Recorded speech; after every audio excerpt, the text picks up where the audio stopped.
Welcome to the Artists Studio from the 2013 Abu Dhabi Festival. I'm Anas Bukhashem from the SAMA Quartet, and here with me is opera star and cultural ambassador, the brilliant Bryn Terfel. Welcome, Bryn. Thank you very much. Were you born into a musical family? Yes, I was born, first of all, into an agricultural family. My father's a farmer. He had sheep and cows and border collies and hens. It was a childhood that was idyllic, but also had music on the threshold. So people sang in the house. So it was constant music being sung. My father was in a male voice choir. My mother was in a female choir. Thinking back, the choices of music were actually classically directed, pointed.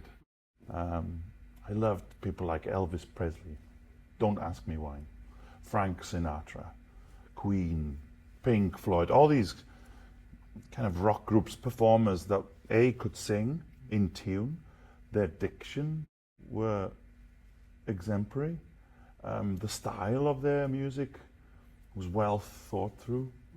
And I think that's my initial foray into performance. While growing up, who did you look up to?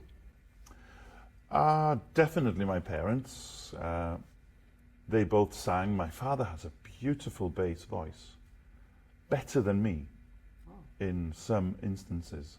But what he lacked was the confidence to sing by himself. He would much prefer singing in a choir with people around him. So maybe I took similar qualities from both my parents, the love of performing and the love of singing. But I maybe took it an extra notch, a little bit further. I spread my wings a little bit more. And maybe I wasn't as nervous on the stage. Maybe I was a little bit too confident at some times. But I certainly looked up to my father. And then there are people in your path that you have to really be thankful for. You know, you need to cross T's and dot I's when you're finding your way within singing. So my music teacher maybe was a very important element in that path. Then my singing teacher became important. And finally, when the snowball started rolling, my early days in the Guildhall School of Music and Drama, and to leave my square mile, that comfort zone you have in your home, to leave Wales to go into England, was at first an impressive culture shock for me, personally. And one college, the Guildhall School of Music and Drama, offered me some money to start my studies, and that was the initial carrot that was dangled in front of my nose. I didn't think of any other university, so I went to the Guildhall. And then the people that I put on a pedestal became much different. People like George London, he was a bass from America. A singer that's performed here in the festival this year, Placido Domingo, encompassed everything that a performer should be. And who knew that I would be performing with these people within 6 years of my own studies. What was the most important piece of advice you have received in your career? From Sir George Scholti, the conductor. And this was whilst I was in rehearsal with him, singing with him, performing with him, learning from him. I was young, I was naive, I was in the first year from my studying days, having left the Guildhall School of Music and Drama. I was maybe too confident and wasn't really listening to what he'd say. And he said to me in one rehearsal, if you don't listen to me, I will get somebody else. And that was a bit of a shock for somebody as confident as I was to hear something negative, that I wasn't listening to him, and I wasn't. And I wasn't reacting to what he had to say. And I think that's the best piece of information that I was given, and it was a real kick to start concentrating. Listen to this man. You take on different pieces from different operas, which have different roles and different characters. How do you embody that character in each piece you play? How do you change that character immediately after, as soon as the piece is over and it's time for the next one? Well, you cross all the fingers that you have. And of course, when you take the aria out of the context of the opera, you have to try and give it a story. A couple of the arias I sang here in Abu Dhabi were from misfits and malcontents on the stage. So we get to play some bad characters as well as the good ones.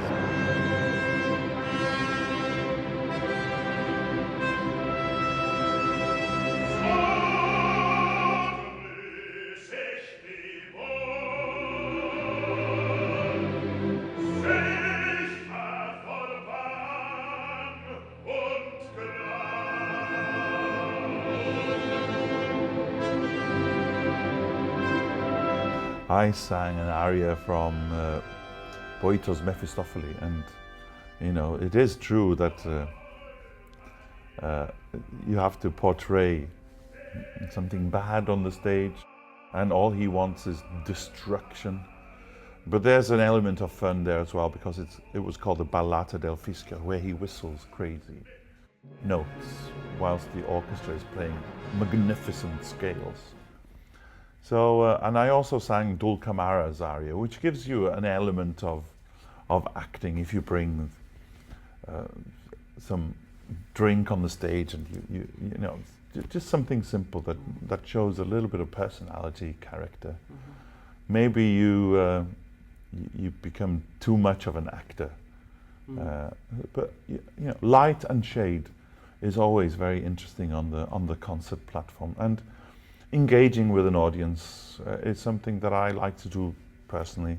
It comes from my background from Wales, of singing in what we call miscellaneous concerts with male voice choirs. You know, people didn't really want to hear the Wagnerian arias. They would rather hear songs and wonderful songs from the musicals. And they'd like to hear people talk. So I've taken that journey to actually speaking with people, and maybe it's a part of my routine to feel comfortable on the stage, which in turn makes the people in the audience hopefully comfortable as well. You sing in so many different languages. Have you ever tried singing in Arabic?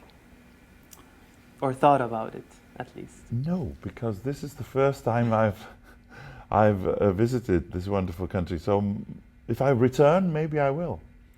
If there's a piece that's written, listening to the language, I find there's a definite connection between Welsh, lots of glottal sounds, vowels, and no, but I haven't sung in Arabic, no. That would be something to look forward to. For you, maybe. Yeah. You are very proud of your Welsh roots. How important to you is cultural identity? It's very important. Music is my life, singing is my life, and in any other aspect of politics or religion, this is not something that I carry on my broad shoulders, but music certainly. And there is a definite identity with culture in any community, and I have to take it on board, especially in Wales, of course. Now, coming to this culture over here, Abu Dhabi and the UAE in general is just starting to familiarize itself with opera singing. How would you introduce opera to someone who's never heard it before? This is going to be a country that will be a staple diet for performers in the future.